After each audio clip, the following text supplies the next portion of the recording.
All right. So Saturday, August 12th, will be an upper body day, mostly arm and shoulder focus, but there will be some back in there as well. Plus a cardio AMRAP, or if you have running goals or if you have extreme cardio goals, you can skip the AMRAP, not do the AMRAP and the long run, but skip the AMRAP, do a long run or do a long bike, whatever you swim, whatever you prefer in a separate session, preferably. So same thing, upper warm up as usual. Start with some farmer's carries. I've got suggested percentage of your body weight to use in each hand. I don't want you to go crazy heavy and smoke your grip on these. That's just part of a warm up.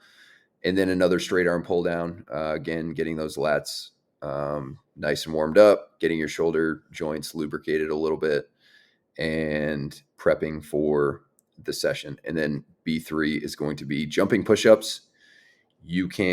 I personally usually do a higher box around probably knee, little higher than knee height for the first set. Then I do a lower box around mid shin height for the second set. Then I do on the ground for the third set, but you can do all of them on the ground, all of them on a box, just depends. Whatever you choose, make sure you're jumping as high as possible. Even if you're using a box for all the sets, you can still get great stimulus out of this by jumping as high as possible. It's just kind of working on upper body type 2 explosive power. Main lift is going to be incline front delt press, different than the chest press we did on Wednesday. Much higher incline. However, for most people, I don't recommend going dead, like all the way up on the highest setting on the bench. Somewhere around 60 to 70 degrees is just way better on the shoulder joints and just as effective. You guys will see in the video where I have it. That's what I suggest. If you have great shoulder mobility, you can do straight overhead if you'd like. Make sure you're sticking to the rep ranges, the reps in reserve. On these, make sure you're not flaring your elbows out, like straight out to the side. That's just really rough on the shoulder joint, and honestly just doesn't work the front delt nearly as much if you have your elbows tucked in a little bit. Not like directly in front of you, but probably out at like a 45-ish. Chin-ups. If you want, you can do chin-ups on a bar, hands facing you, or you can use angles 90s, preferably, so you can rotate through the range of motion, or rings. If you don't have those things and regular chin-ups bother you, you can do neutral grip, where your palms are facing each other. Pretty simple stuff. If you have to add weight to get the rep range, great, do that.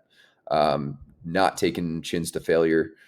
I just have seen some serious dumpster fires when people try taking chin-ups to failure, so leave a rep in reserve. And then we're going to do a bunch of arms, which is fun. So superset, spider curls, make sure you watch the video of that.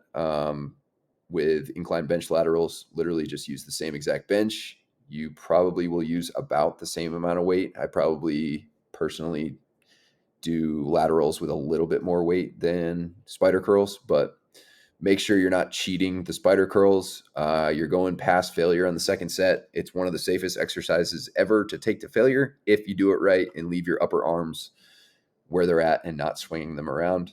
Same with laterals. To get enough stimulus on your side delts, on your medial delts, you need to take exercises for them, isolation movements to failure, at least, in my opinion. It's a short position exercise. So if you're stopping after your last rep, like where you get all the way up, you're leaving a lot of gains on the table. So definitely adhere to those reps in reserve. Then you're going to do incline bench curls. You can use the same exact bench you've been using. Again, leave those arms, those upper arms, they're going to be behind you this time. Lengthen. I like to put shorten position exercises before lengthen position exercises most of the time. So that's why I have spider curls first and then incline bench curls, because it's more lengthened. It's not as good as face away curls, but we're doing those earlier in the week. So leave that upper arm in the same. Don't swing back and forth. Don't cheat. And this week will be to failure. Later in the program, there'll probably be a little more. The bench I'm using in the demo video, I probably would recommend, if I were to do it again, I'd put the bench up one more level higher. You don't want your arms like hanging way behind you and stressing your shoulder joint. You can put them 60 to 70 degree bench and you should be good. Close grip push-up.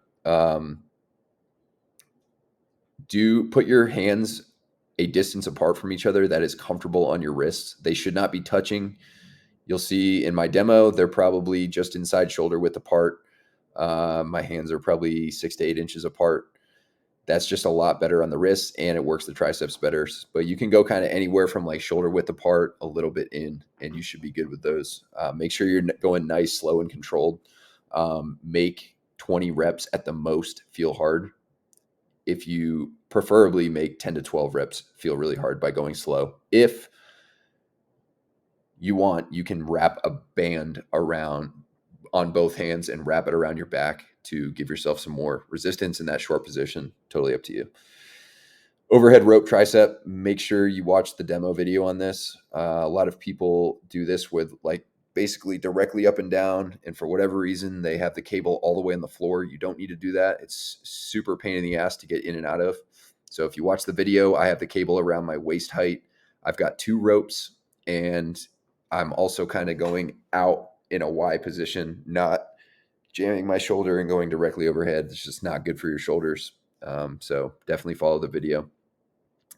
And then cable face pulls, same. I like doing lots of face pulls. It's great for upper back and shoulder health, and you'll get a crazy upper back pump as well. And it's a super easy superset to do with overhead rope tricep. And then conditioning is just going to be a 15-minute AMRAP. Or if you, like I said, want to do longer cardio, you can do that in a separate session, but don't do both of them. That's just kind of excessive. But it's just this simple little AMRAP. You don't have to go balls to the wall. You want to go at a pace where you can not have to rest the entire time. No resting whatsoever. So pretty hard, but it should feel hard after the 15 minutes, but you shouldn't have to stop and catch your breath at all. So don't be like going rowing all out and air biking all out in the first 2 and then just smoking yourself. So that's it. That is the last thing for Saturday. That's the end of the week, and hope you guys enjoy the training.